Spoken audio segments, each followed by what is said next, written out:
ఎందుకంటే గౌరవ ముఖ్యమంత్రిగా గతంలో రెవెన్యూ మంత్రిగా పనిచేసినప్పటి నుంచి ఈ రాష్ట్రంలో భూ రికార్డుల పరిస్థితులు, ముఖ్యంగా ఈ ప్రాంతం ఒక మెంటాలిటీ ఉంటే ఇంకో మన అఖండ ఆంధ్రప్రదేశ్లో అక్కడ ఒక నవాబీ పరిపాలన ఉండేది, అక్కడ ఇంకా ఎక్కువ ప్రాబ్లం ఉండేది.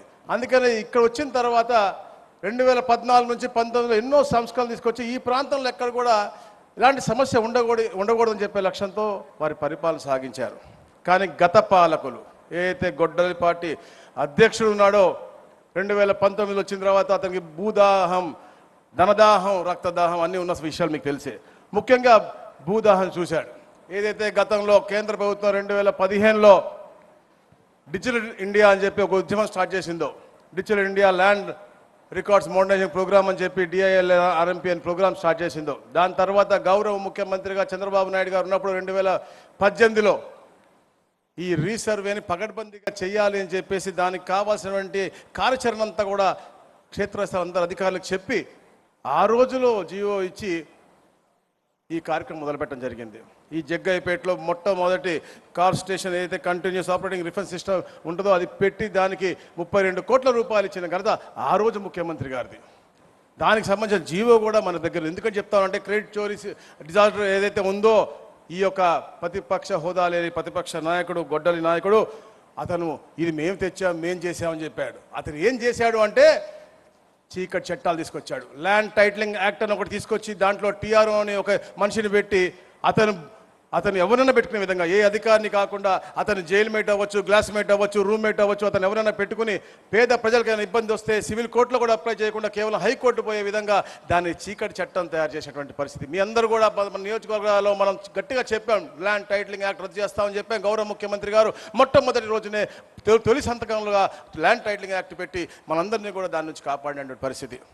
అలాగే రీసర్వేని దాన్ని అనుసంధానం చేశారు. మనం ఈ రోజున రిజిస్ట్రేషన్ శాఖ, మున్సిపల్ శాఖ, అలాగే రెవెన్యూ శాఖ అనుసంధానం చేసి సుపరిపాలన ఇస్తూ ఉంటే ఆ రోజున టైటిలింగ్ యాక్ట్ తెచ్చి దీన్ని ఇంటిగ్రేట్ చేసి రీసర్వేని, ఎందుకంటే రీసర్వే ఒక అద్భుతమైనటువంటి కార్యక్రమం, దాన్ని ఎలాగ చేయాలో దానికి రూపకల్పన కార్యాచరణని కూడా మార్చేసి అతనికి ఉండే విధంగా, ఎందుకంటే 60 రోజులు చేయాల్సిన ప్రక్రియ దాన్ని కుదించి 15 రోజులు, అంటే ముందు 40 రోజులు చేశారు, మళ్ళీ 30 రోజులు చేసిన తర్వాత 21 రోజు చేసి దాన్ని కుదించి క్షేత్రస్థాయిలో ప్రజలకు తెలియకుండా అతను సత్వరంగా చేయాలన్న లక్ష్యంతో చూపించి ఈ టైటిలింగ్ యాక్ట్ వాడి భూమి హరించాలన్న లక్ష్యంతోనే ఈ కార్యక్రమం పెద్ద ఎత్తున అతను చేసినటువంటి పరిస్థితి మనం చూస్తూ ఉన్నాం.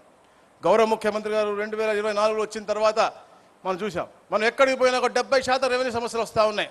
అంటే గత పరిపాలకుడు చేసినటువంటి అన్యాయం, అక్రమాల గురించే మనకు వస్తూ ఉన్నాయి.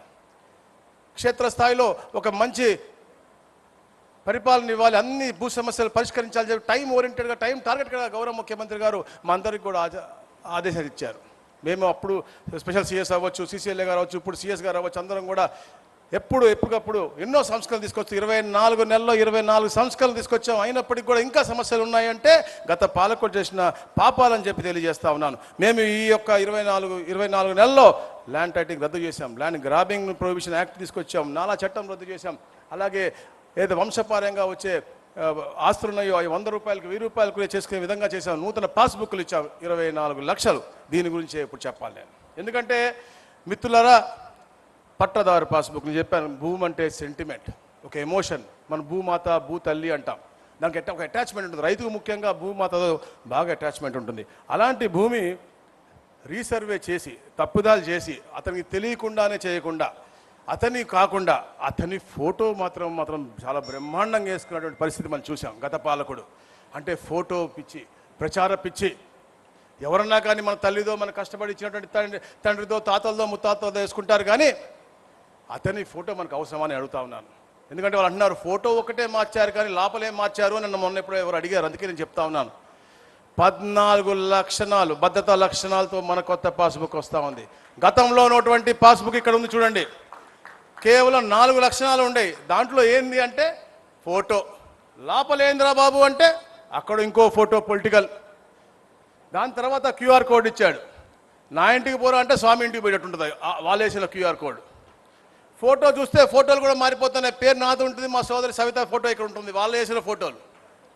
ఫోన్ నంబర్లు అన్నీ 9999 ఉంటాయి. అంటే ఏమన్నా ఇబ్బంది ఉంటే ఈ రోజున మేము చేసిన ప్రతి ఒక్క రీసర్వే కూడా వాళ్ళకి ఫోన్కి మేము మెసేజ్ ఇస్తా ఉన్నాం. ఏమైనా మార్పులు చేస్తూ ఉంటే కూడా వాళ్ళకి ల్యాండ్ లాకింగ్ సిస్టమ్ ఇచ్చాం కాబట్టి ఏమైనా వాళ్ళ భూమి మార్పులు జరిగినా కూడా అవి వాళ్ళకి తెలిసే విధంగా వాళ్ళకి మేము మెసేజ్ ఇస్తా ఉన్నాం. అలాంటి ఏమి ఇవ్వకుండా ఫోన్ నంబరు లేదు, ఆధార్ నంబర్ కూడా లేదు. అలాంటి పరిస్థితి మనం చూస్తా ఉన్నాం. కానీ ఈరోజు చూడండి, రాజముద్ర ప్రతి ఒక్క రైతుకి ఆత్మగౌరవం వచ్చే విధంగా రాజముద్రతో, అలాగే ఏదైతే విండోర్ వర్టికల్ సెక్యూరిటీ థ్రెడ్ అవ్వచ్చు, అలాగే మనకి ఒక ఫాంట్తో నంబర్, అలాగే మిత్రులారా లోపల ఉన్నటువంటి నావిగేషన్ సిస్టమ్ కూడా వాడి ఎక్కడికి నొక్కితే అక్కడికి భూమి క్యూఆర్ కోడ్ పర్ఫెక్ట్గా వెళ్ళే విధంగా. కాకపోతే యాక్చువల్గా ల్యాండ్ నా సైజులో ఫోటో రావాల్సింది, అక్కడ ఫోటో మాత్రం ఆ పల్లాసినంత సన్నగా ఉంటుంది వాళ్ళు చేసినప్పుడు వాళ్ళ ఫోటోల్లో.